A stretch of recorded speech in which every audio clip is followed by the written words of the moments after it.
Hey everyone, welcome back to the channel. I hope you're doing well. I'm doing well because today we're talking music, and today we are talking with Tim Durling, author of Let It Be Your Guide, the Kansas album review book. Here we are there. Thank you so much for joining us today. Actually, we got to show off the side there, of course. Fantastic. So when we get started, I just want to talk about, why Kansas is a band. When did you discover Kansas, and why did you think, they are a band deserving of this kind of treatment? Thanks, Darcy, for having me on. And yeah, I'm really pleased with how this book came out. Why Kansas? Well, um, it these are this is an example of a band that is very successful, sold a lot of albums, and have, two what I would call evergreen songs. Carry On Wayward Son and Dust in the Wind, which will probably outlive us all.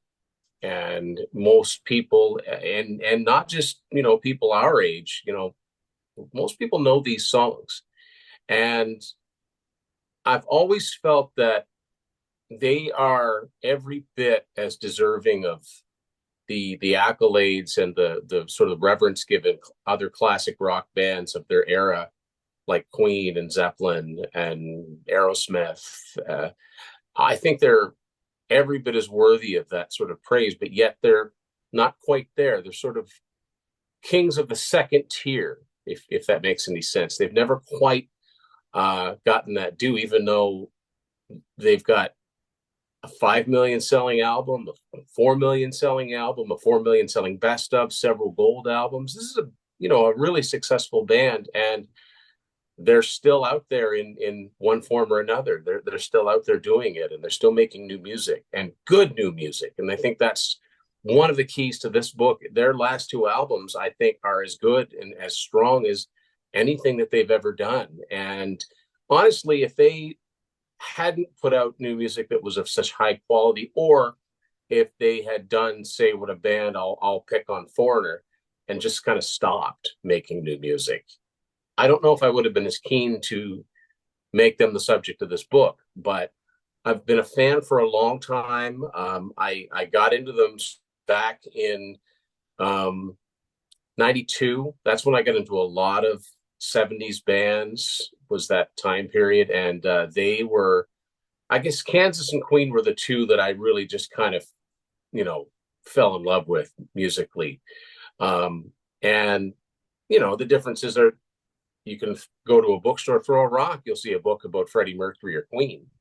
Now, Kansas, there have been Kansas books, just not very many of them. There is another sort of album and song review book, and the author's name I do not think of right now. I cannot think of it. Apologize, but Kerry Livgren wrote at least one book, um, and I interviewed Lori Larson, who was the admin for SteveWalshRocks.com. She did a good book that was basically on Steve's career, which of course a lot of it is Kansas, but not all. But there certainly wasn't an overabundance. And I really like this format. And I know we're going to get into my previous book, but this book is very much like that book.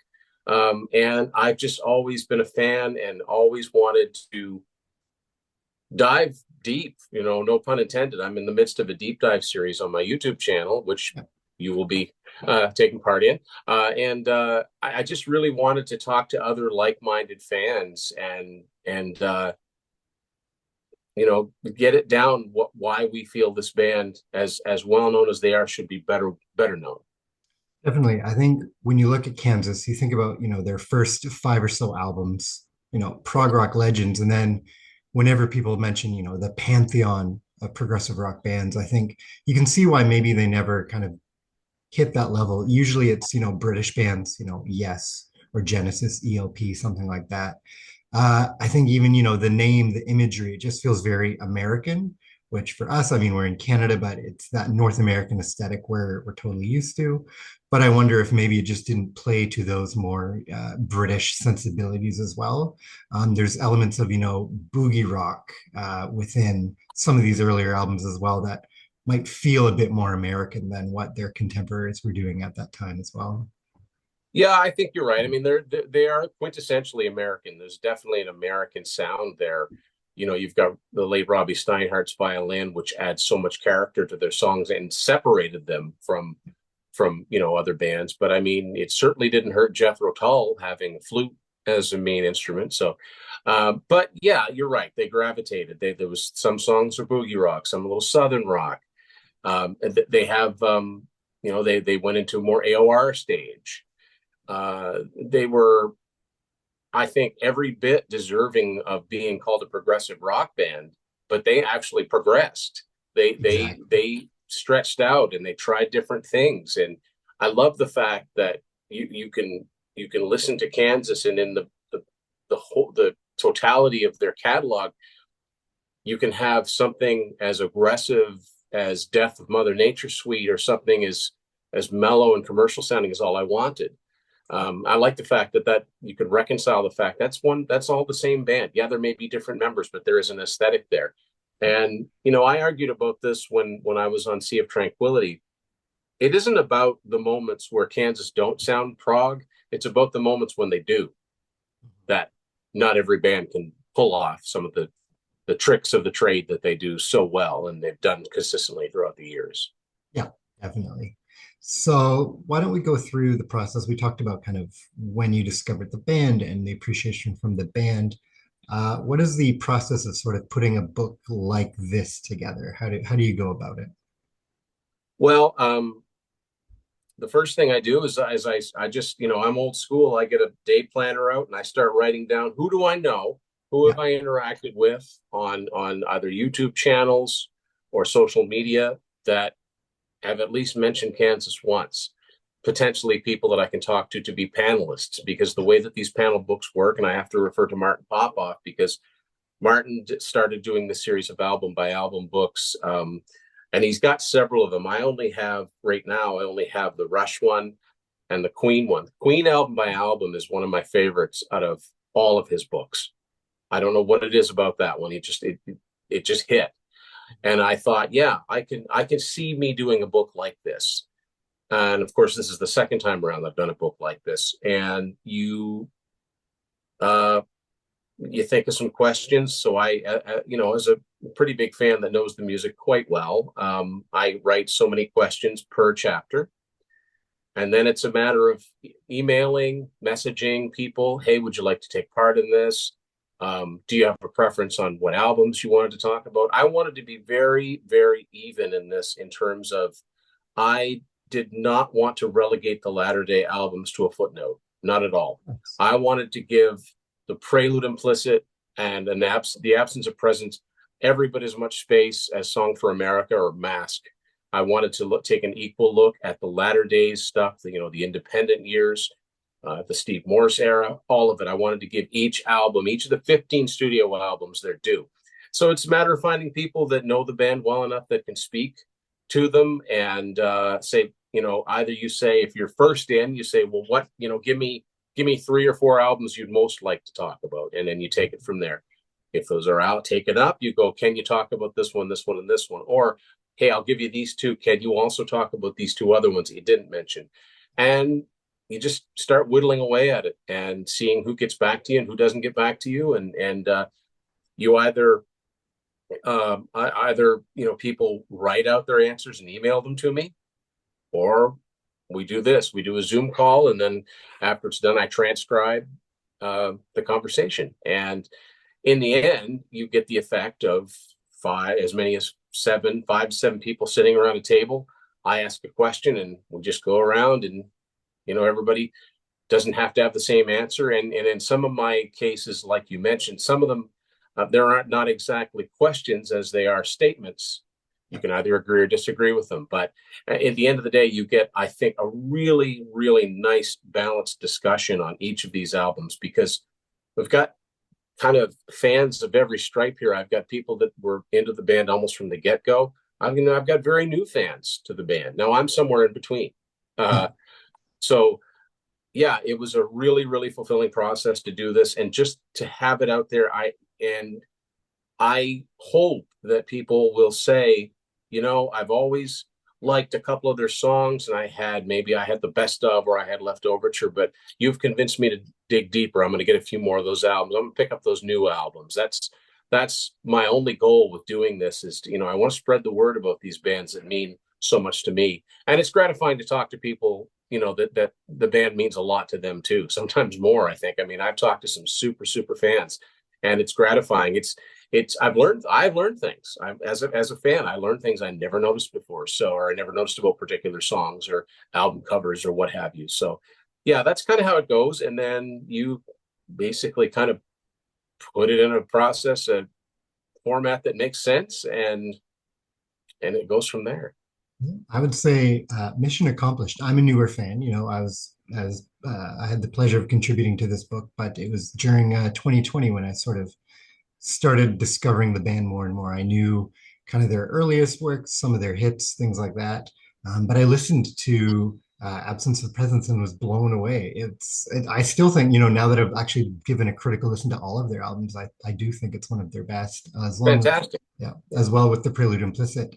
Um, but going in, I did check out, the AOR stuff, and seeing your questions, I would give it another listen and go, you know what, this is actually, really good. And I think people that pass on it are missing out on actually some of the band's best work, in my opinion. I do think, people pass over things like Audio Visions or Vinyl Confessions, and those are great albums, in my opinion. Um, Yeah, it's a shame, and I think that I like both. The easiest way I get points across sometimes is I use parallels with other bands, and it's like if you were a hardcore Yes fan in the early '70s, and it was all about Fragile and Close to the Edge, and then they come up with 90125, you might be dismissive of it, but they're all good. They're just different. exactly. And I love the fact that these bands have those different flavors to them. And Kansas did that too. I mean, I'm a child of the 80s. I love 80s music. So some of my favorite Kansas stuff is that 80s period. But that doesn't mean I don't have an appreciation for the older and the newer. I just wanted to talk about all of it. I wanted people that were curious to have, you know, not just a click on a website, and that's fine. But I Mhm. wanted them to have something definitive they could pick up and say, okay, I'm curious about this band. What songs are what on what albums? Where do I go next with these guys? And I would like to think that reading, any given one of these chapters would give you an idea of what kind of album you're talking about. It's, you read one and you go, well, doesn't sound like one of their more prog albums. It sounds more like an AOR album. Or you read one and say, this sounds like a really challenging, demanding prog album. I think I want to check this out.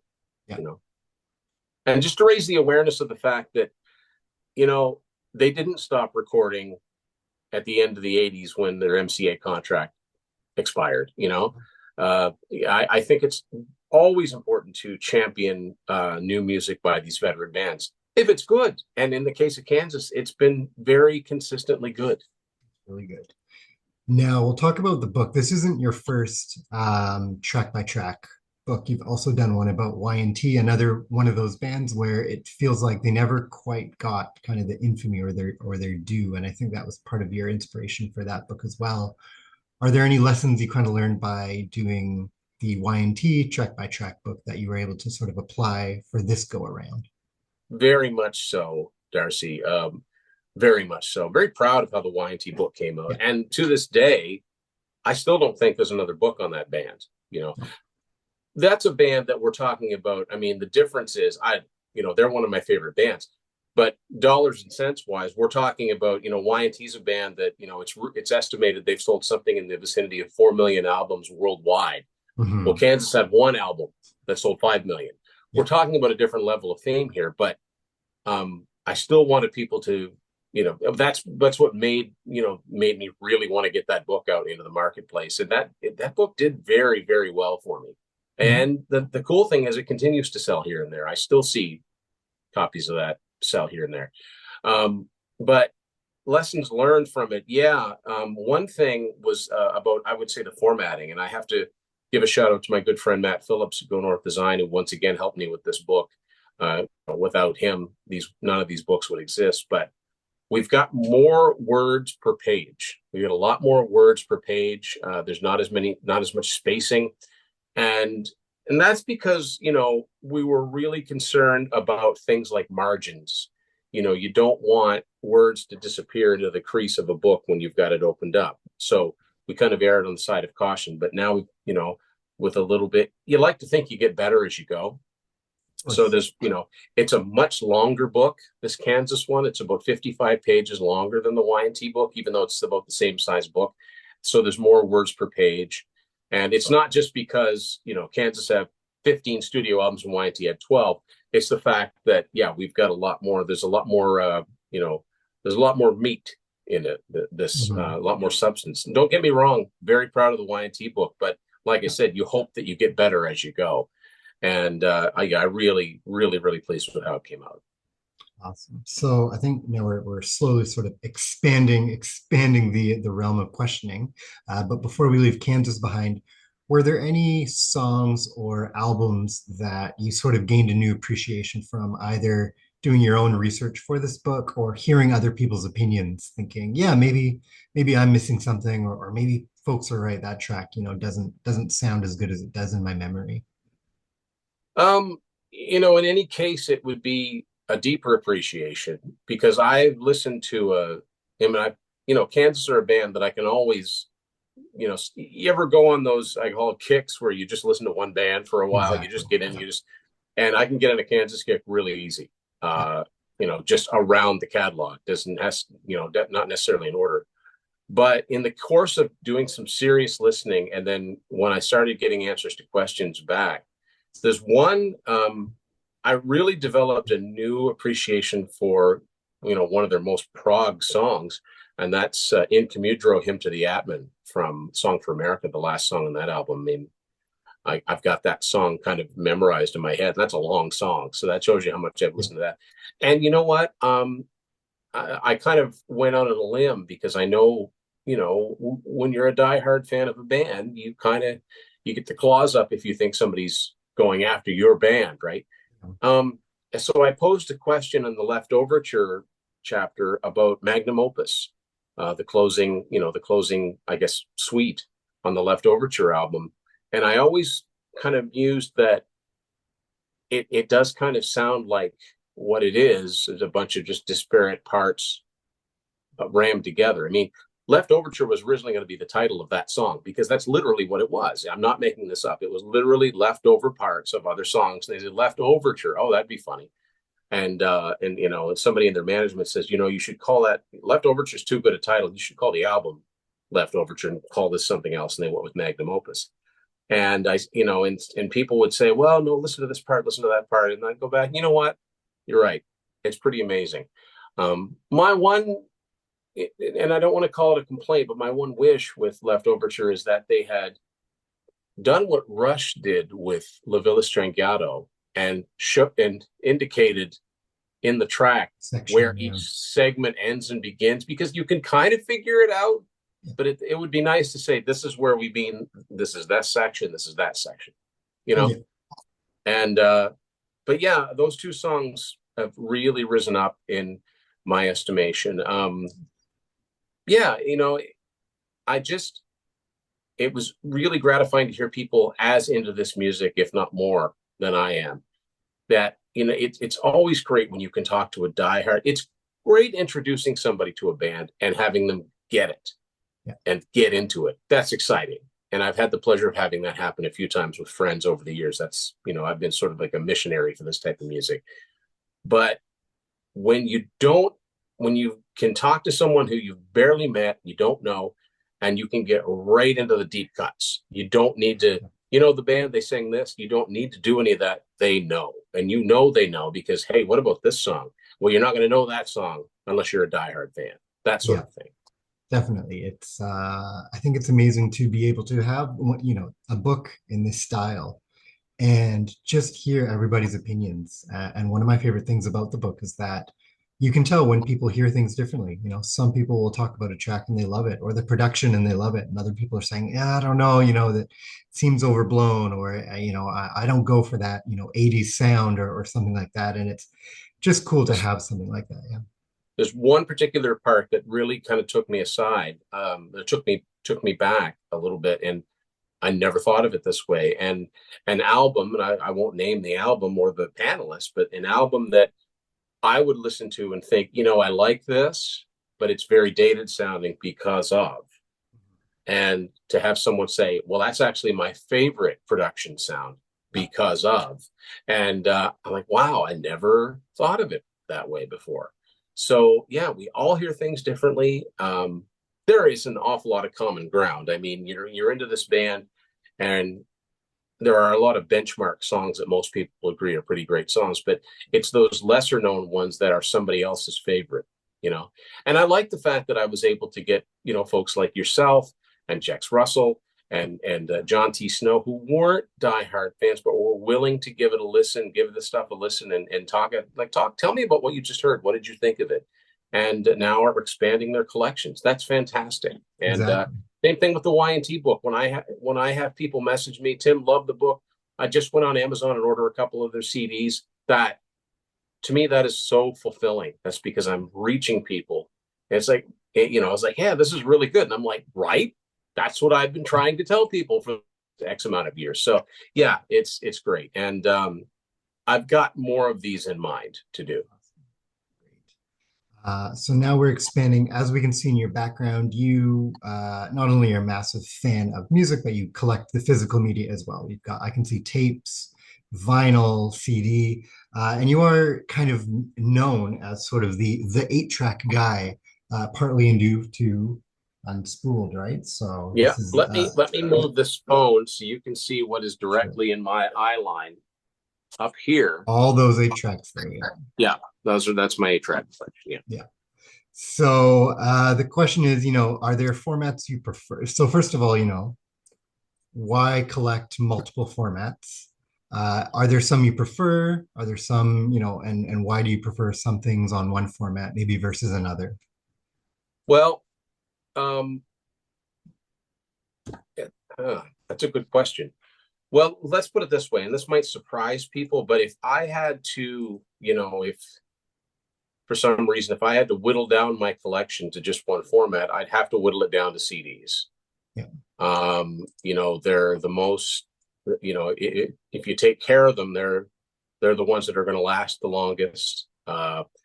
You've still got the artwork in a form, it's smaller, but you can fold it out. What I love about vinyl is, especially in the case of a band like Kansas, where I think most of their albums feature just excellent art, not just artwork, but art. Most of their album covers are suitable for framing. I mean, they just blow me away every time.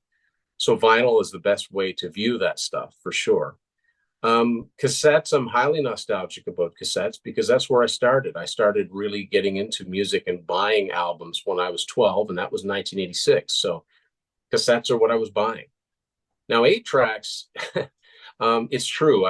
People do refer to me that way, and it isn't so much that I want to collect 8 tracks. It's that I want to get as many formats as I can of the albums by the groups and artists that I like. And inevitably, because so many of them started in the 70s, you're going to get into the 8 tracks. But I'm still, and it's one of the reasons that led me to do the Unspooled book. I am still, I guess, maybe enchanted is the right word, by seeing some of these later 80s albums, iconic 80s albums on 8-track. And because it's something that this should not exist. 8 tracks and CDs should not have coexisted for 3 or 4 years, but they did. A lot of people don't know that because unless you were a member of the record clubs and unless you were in the States, because they stopped in Canada around 84, near as I can tell. But if you were in the States, all the way up to 1988, there were titles that you could get on 8-track if you selected that as your format, which makes no sense. Like it's, so I've always been really intrigued ever since I found out how long into the 80s that these things were made. And it's a matter of finding them. And it's a matter of, I love it when I can do a collage, and I post every day on Instagram and my Facebook. And if it's an album's anniversary or it's somebody's birthday, I love being able to post a collage of all the different formats. So that's kind of how it started. Okay. And do you have any, white whales in any of these formats, or the things you're still on the hunt for, still Yeah. looking for?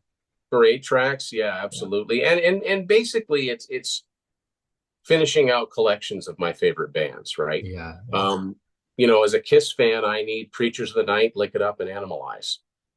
Okay. Those are the last three. Um, I'd love to get Triumph's Never Surrender. That's the only Triumph one I don't have. I'd love to get Aerosmith done with Mirrors. Now, it's the only one they have, but it exists. I'd love to get the first Bon Jovi album. Yes, there is a Bon Jovi 8 track.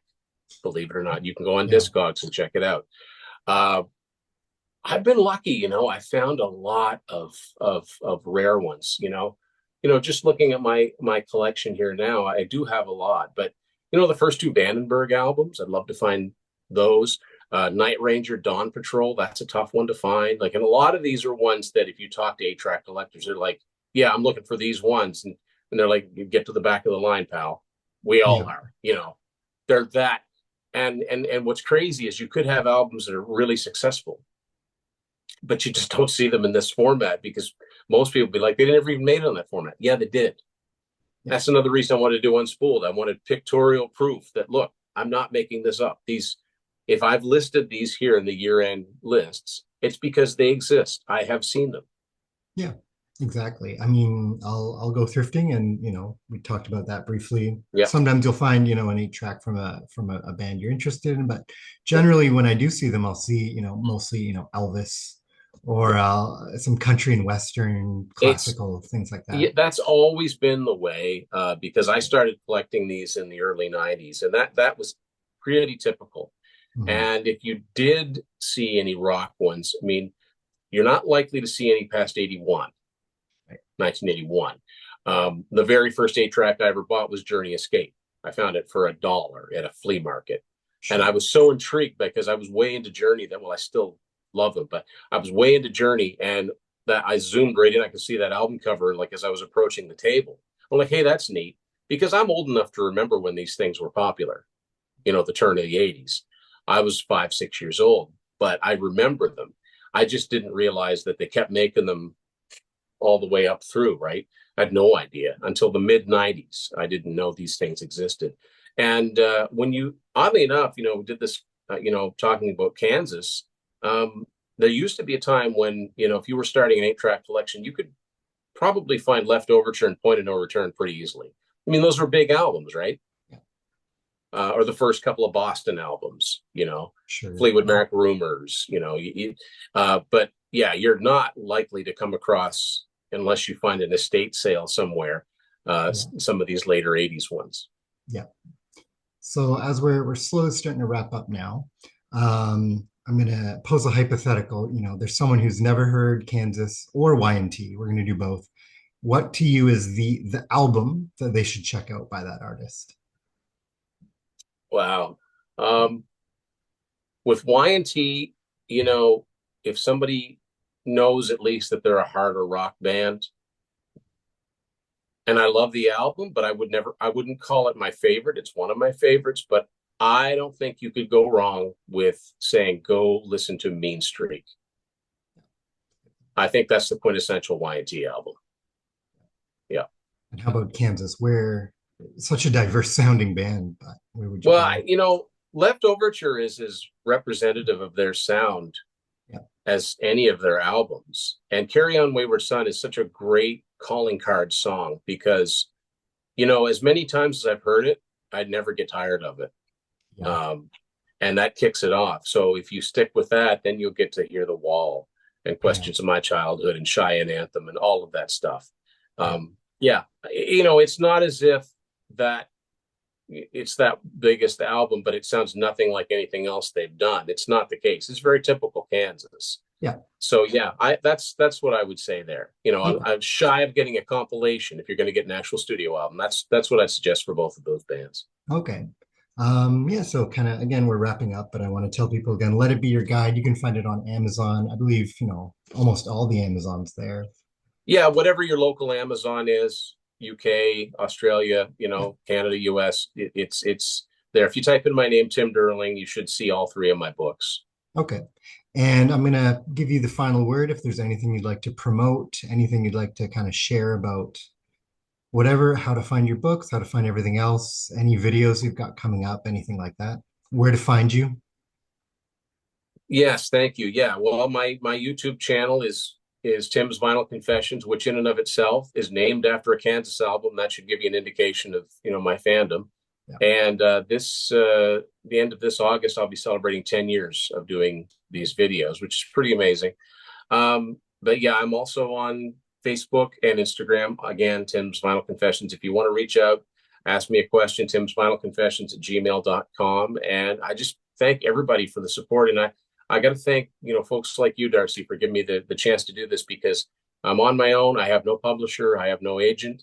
And word of mouth is everything. And I will say, I mean, I'm not sure when this is going to run, but if you're thinking about buying the book and you're an Amazon Prime member, I did see this morning. Prime days are 16th and 17th, so I guess that means that there's a deal if you want to get it then. But I also know the books ship fairly quickly, so Yep. you can order it and have it in a couple of days. And the feedback I'm getting is good. And I just I go listen to some Kansas people. That's and yeah, check out the deep dive series that I've been doing on Tim's Vinyl Confessions with co-hosts. Did a Y&T one, and now in the middle of a Kansas one, and we just go through album by album, talk about each song on each album, and it's kind of like an expanded version, I guess, of the book. And a lot of the same people are showing up. Yeah.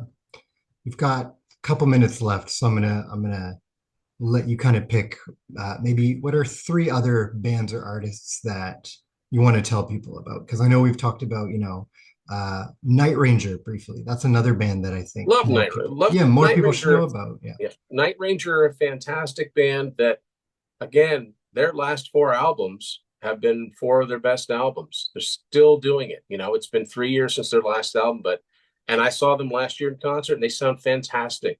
Jack Blades, Kelly Kagi still deliver vocally and on their instruments.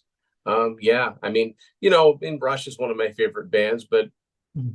everybody loves Rush. You know what I mean? Yeah, Like, we got just Rush. yeah, not Yeah, everybody, but you know what yeah, I mean. I'm not telling people about bands that they don't know. Another one of my favorite unsung bands is Coney Hatch, and I've yeah, had the pleasure of having Andy Curran and Sean Kelly on the show to talk. So yeah, yeah, boy, I'm yeah. looking forward to the new Deep Purple album. Yeah, that'll I be think great. their last few albums have been really good, and there's a Deep Purple connection to Kansas because of Steve Morris, of course. So yeah, there's a lot of good stuff out there. And like I said, just because it's a band that's been around forever and putting out new music, it's not in a major label, does not mean it's not worth your time. Exactly. Yeah. Well, thank you so much for joining me today. This was all about Let It Be Your Guide, the Kansas album review. Tim Durling, check it out on Amazon. Thank you so much again for joining me. Thank you, Darcy. Awesome.